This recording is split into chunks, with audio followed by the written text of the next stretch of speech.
10th students, இன்னைக்கு Tamil exam வந்து எல்லாரும் நல்லபடியாக ரைட் பண்ணியிருப்பீங்க. நாங்கள் கொடுத்த கொஸ்டின்ஸ்லாம் வந்திருக்கான்னு சொல்லிட்டு கமெண்ட் பண்ணுங்கள்.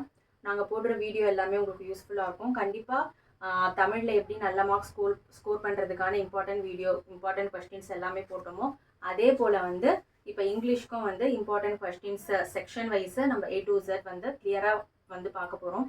இது எல்லாமே நீங்கள் ஃபாலோ பண்ணிட்டு வந்தாலே கண்டிப்பாக நீங்கள் இங்கிலீஷில் ஃபுல் மார்க்ஸ் வந்து ஸ்கோர் பண்ணலாம். இங்கிலீஷ்க்கு வந்து 4 days லீவ் இருக்குது. இந்த 4 days லீவுக்கான ஸ்டடி பிளானை நாங்கள் கொடுக்குறோம்.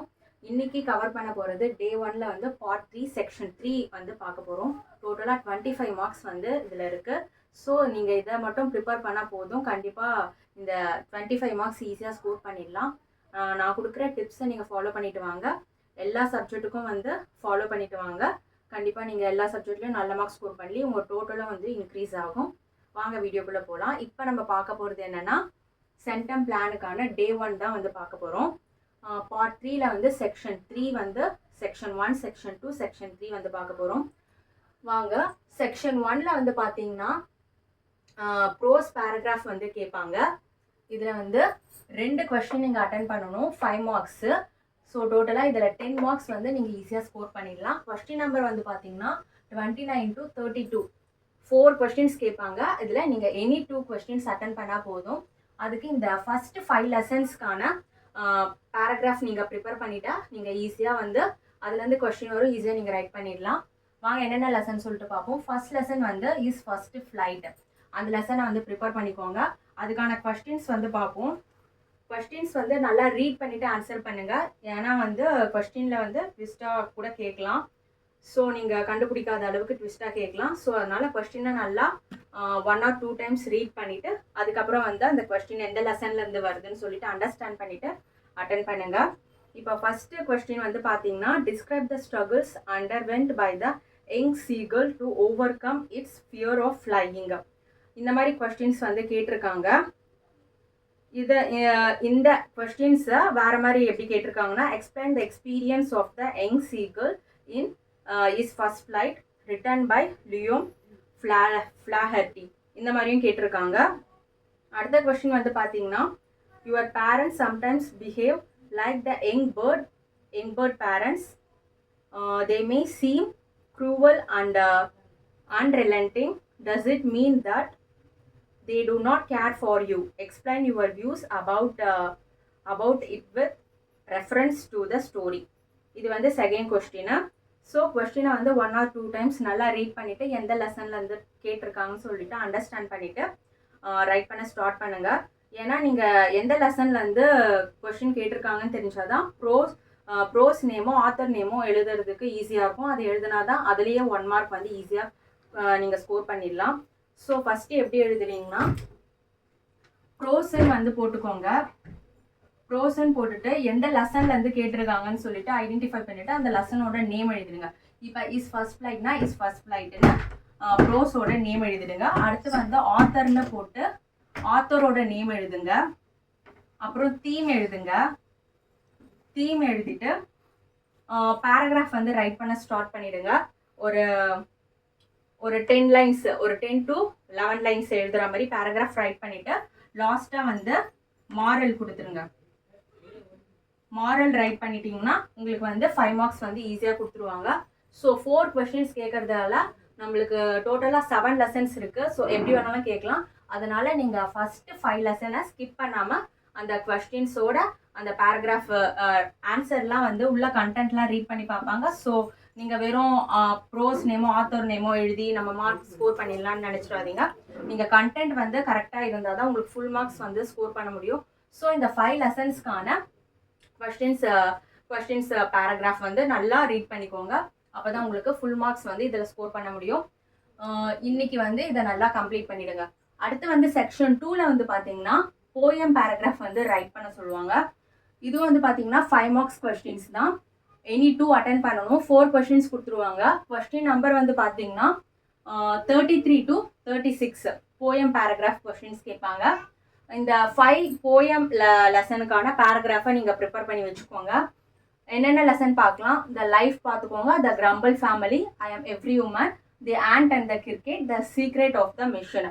இந்த 5 போயம்ஸ்க்கான பேராகிராஃபை நீங்கள் ப்ரிப்பேர் பண்ணிட்டீங்கன்னா கண்டிப்பாக இதுலேருந்து கொஸ்டின்ஸ் வரும். நீங்கள் ஈஸியாக 2 கொஸ்டின்ஸ் அட்டன் பண்ணிடலாம். இது எப்படி எழுதலாம்னு சொல்லிட்டு பார்ப்போம். போயம் பேராகிராஃப், அதே மாதிரி போயம் நேம் வந்து எழுதிக்கோங்க. அதுக்கப்புறம் ஆத்தர் போயட் நேமு, தீம் எழுதிட்டு பேராகிராஃப் ரைட் பண்ணிவிட்டு மாரல் கொடுக்கணும். கொஸ்டினை வந்து நல்லா ரீட் பண்ணிக்கோங்க. கொஸ்டின் எப்படி வேணாலும் கேட்கலாம், போயம் லைன்ஸ்லேருந்தும் கேட்கலாம். ஸோ நீங்கள் வந்து எல்லா போயம்ஸ்க்கான லைன்ஸையும் நீங்கள் தெரிஞ்சு வச்சுக்கணும். அப்போ தான் வந்து 2 மார்க்ஸ் கொஸ்டின்ஸ் ரைட் பண்ணுறதுக்கும் உங்களுக்கு ஈஸியாக இருக்கும்.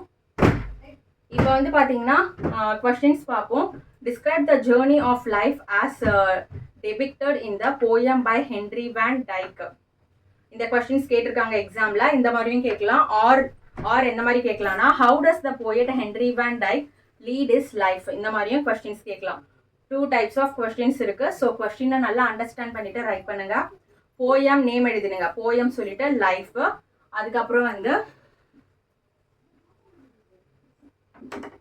போயமோட நேம் எழுதிடுங்க. அதுக்கப்புறம் போயட்டோட நேம் எழுதணும். அப்புறம் தீம் எழுதணும். பேராகிராஃப் வந்து ரைட் பண்ணிடுங்க. அதே மாதிரி ஒரு 10 to 12 லைன்ஸ் வந்து ரைட் பண்ணுங்க. அதுக்கப்புறம் மாரல் கொடுத்துருங்க. மாரல் கொடுத்துட்டா உங்களுக்கு ஃபுல் மார்க்ஸ் வந்து ஈஸியாக கிடைச்சிடும்.